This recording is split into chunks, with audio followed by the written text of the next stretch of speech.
Hello Plant ID students, welcome to another week of lab.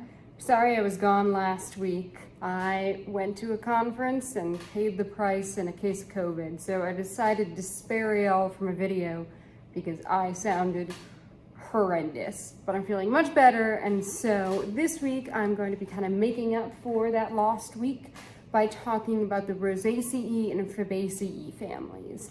These both are very economically important families, and especially the Fabaceae, it is huge. There are tons of examples around here, and I got plenty to show you. So let's get into those.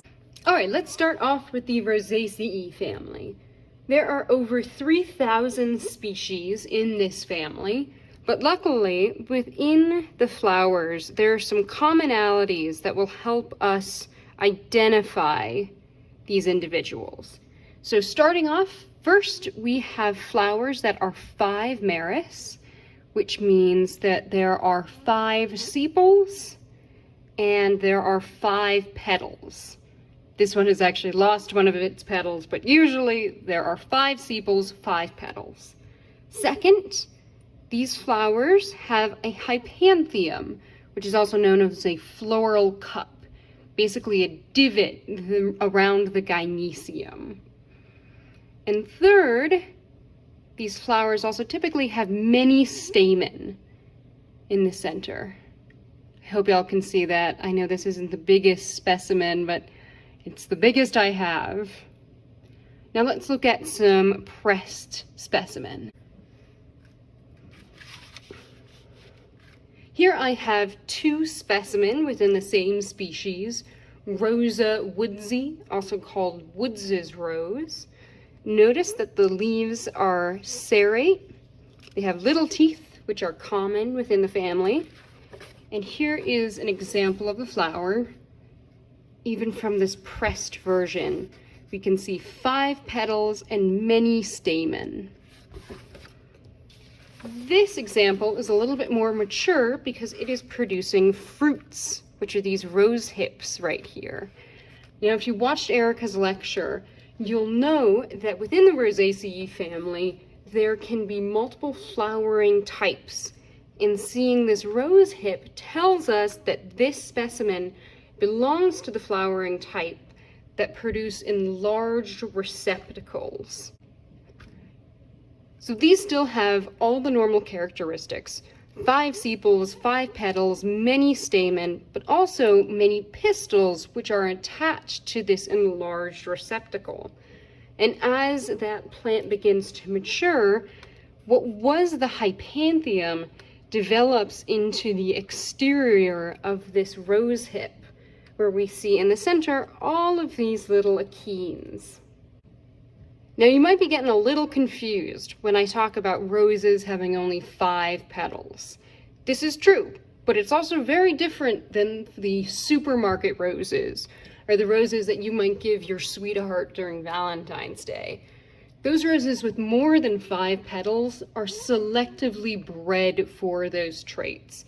There are mutations that can cause multiplication of petals, and breeders select for those traits, and that's how you wind up with those really densely petaled roses. But know that those aren't the native varieties, and instead this is what a native probably looks like. Oops, took a leaf off there.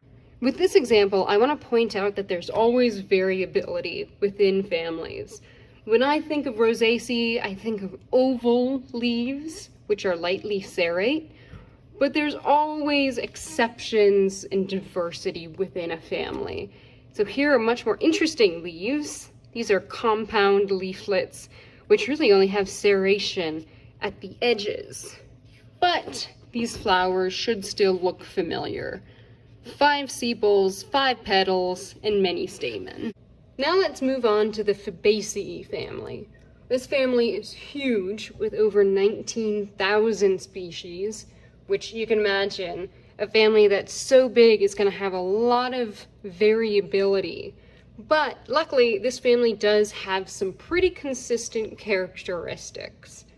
Looking at the leaves are typically going to be alternate, which especially is easy to see on this specimen. See how they alternate across that stem. They are usually going to be compound, which all of these are. This one is actually bipinnately compound, so this whole structure here is one leaf. And they frequently have stipules, which can be seen best on this example here. These just teeny little structures at the base of this leaf. Now the Fabaceae also have a really cool advantage. They can get more nitrogen for themselves by fixing the atmospheric nitrogen, which nitrogen is almost always limiting. It's a resource that plants could always use more of.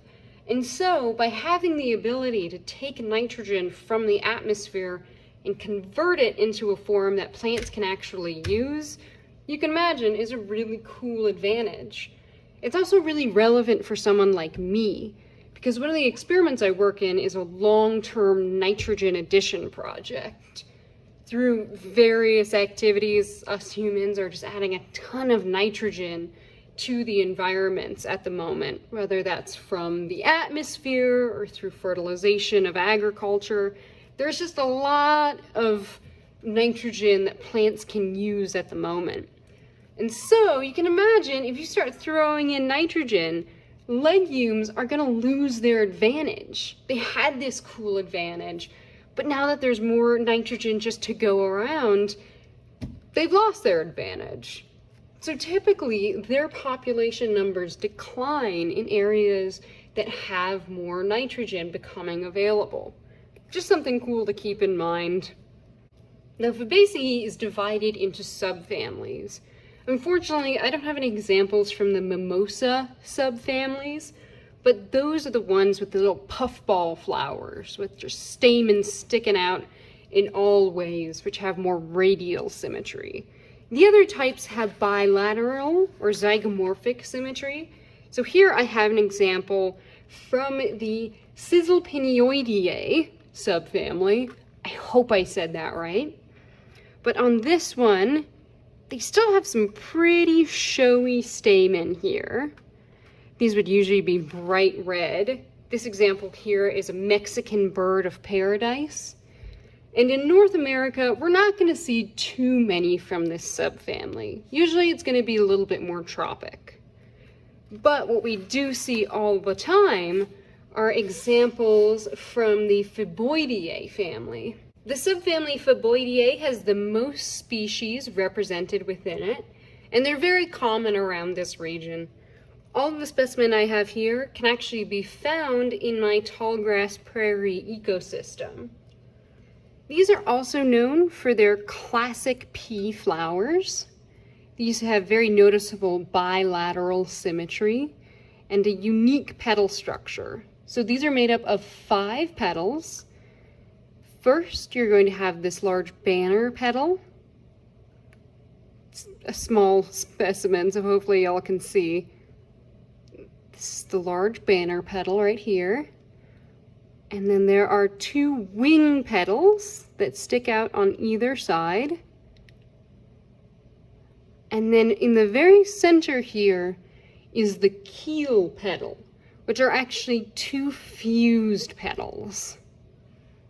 Anytime you see this classic flower, you're probably going to be looking at something within the Fabaceae family and something in the Faboideae subfamily. Alright, that will conclude my discussion of the Fabaceae and the Rosaceae families.